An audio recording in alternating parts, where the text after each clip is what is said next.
will be taking going a little earlier. But I found, sir, you have given such a lot of time because this is a blessing. Your presence itself is a blessing for all the students. And as Madam has rightly appreciated, this is what the students want. And you have observed them so keenly, and your blessings, your prayers, everything really, we are very honored. And Balaji, as Sarah said, that tomorrow we are going to celebrate our founder principal's birth anniversary also. So she was the lady behind the vision for this particular school, late Madam J. Sheshurao. And since then, Andhra Association has completed its 50 years, school almost 4 decades.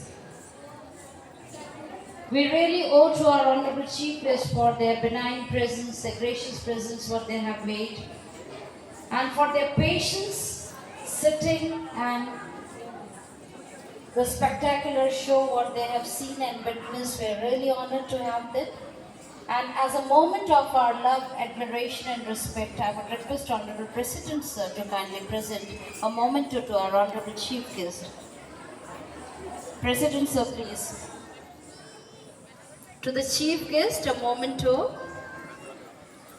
And for Madam Megha, we have a small gift from our side. We would like to felicitate you with a Shrifal, with a shawl, and a small gift on behalf of Andhra Association Raipur.